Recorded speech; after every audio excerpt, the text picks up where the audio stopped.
खुलुमबाय रायजो राजा नोंथांमोनखौ आं सेलाव बयखौबो बरायबाय आंनि गोसो गोरबोनिफ्राय फेसबुक वाट्सएप यूट्यूब जुदि नोंथांमोना बाहायो एबा यूज खालामो अब्ला साबधान रायजो राजा नोंथांमोन सेंट्रेल गभर्नमेन्टआ एबा मिरु सरकारा गोदान नेम लाबोगासिनो दं।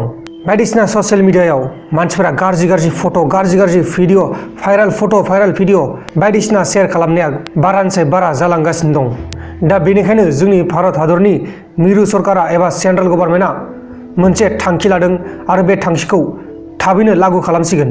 दा बेखायनो जाय बिथांमोना फेसबुक वाट्सएपआव गाज्रि भिडिअ गाज्रि फट' शेयार खालामो नोंथांमोना एसे साबधानै थादो। नै साननैसो उनावनो मिरु सरकार एबा सेंट्रेल गभर्नमेन्टआ बे थांखिखौ खालामनो थांगासिनो दं।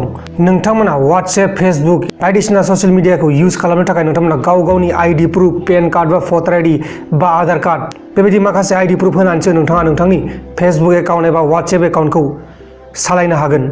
आरो जुदि नोंथांमोना बे आईडी प्रुफखौ होखांनानै एकाउन्ट सालायो आरो बिनि उनाव गाज्रि भिडिअ गाज्रि फट' नोंथांमोना नंखाय रादाब बा नंखाय खौरां बायदिसिना शेयार खालामो अब्ला नोंथांमोना डाइरेक्ट जेल जानांगोन। मानोना बेहाय नोंनि गासिबो प्रुफखौनो लाखाना दोननाय जाबाय। दा बेनिखायनो सोरबाफोर गाज्रि खामानि मावब्लाथाय अब्ला जानांगोनबो दालि ओंख्रि। दा बेखायनो गासिबो साबधानै थाबानो जाबाय। जोंनि बर' सेंग्रा सिख्लाफोर नोंथांमोना एसे साबधान जाबानो जाबाय। बेबायदि वाट्सएपआव बा फेसबुकआव नोंथांमोना गाज्रि फट' बा गाज्रि भिडिअ शेयार दा खालाम नङाबा जानांगोनबो दालि ओंख्रि। दा जियानो जादोला रायजो राजा नोंथांमोन बे खौरांखौ मैया आं खोनादोंमोन बेनिखायनो नोंथांमोननोबो आं एसे फोरमायनानै होनाय जाबाय। फेसबुक नायगिरि रायजो राजा नोंथांमोना एसे साबधानै थाबानो जाबाय। मानोना जोंनि मिरु सरकार एबा सेंट्रेल गभर्नमेन्टआ बे खामानिखौ मावनो थांगासिनो दं। जुदि नोंथाङा आईडी प्रुफ होनो हाया अब्ला नोंथाङा फेसबुक बा वाट्सएप नायनो हानाय नङा। 18 बोसोरनि गाहायनि मानसिफोरनाव जुदि पेन कार्ड गैया अब्ला बिथांमोनाबो वाट्सएप फेसबुक नायनो हानाय नङा। जोबोर मोजांनि खोथा रायजो राजा नोंथांमोन 18 बोसोरनि गाहायनि मानसिफोरा बांसिन फेसबुक नायगासिनो दं।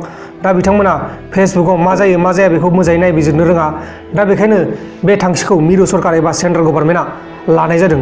नोंथांमोना दिनै बे खौरांखौ खोनानानै मोजां मोनबाय जानो हागौ बा गाज्रि मोनबाय जानो हागौ। दा जियानो जादोला रायजो राजा नोंथांमोन फेसबुकनि गोदान नेमाव रावबो खारग'नाय नङा होननानै मिरु सरकारा खोथा होदों। नोंथांमोना दिनैनि भिडिअ गोबां खोथा मिथिबाय जानो हागौ फेसबुक वाट्सएप यूट्यूबनि बागै। दिनैनि भिडिअ बेखिनियावनो जोबनाय जाबाय। गुबुन मोनसे गोदान भिडिअनि गेजेराव थाबैनो लोगो मोनगोन नोंथांखौ मोनसे गोदान टपिकनि गेजेराव। जय बर' हारिनि जोबोर मोजां खामानि मावदों मिरु सरकार एबा सेंट्रेल गभर्नमेन्टआ। मानोना जोंनि बे फेसबुकआव गाज्रि फट' गाज्रि भिडिअआ बांलांगासिनो दंमोन। जोबोर मोजां मोनदों आङो। दा नोंथांमोना बेनि सायाव माबायदि मोनदों कमेन्ट बक्सनि गेजेराव खोन्थाहरबानो जाबाय।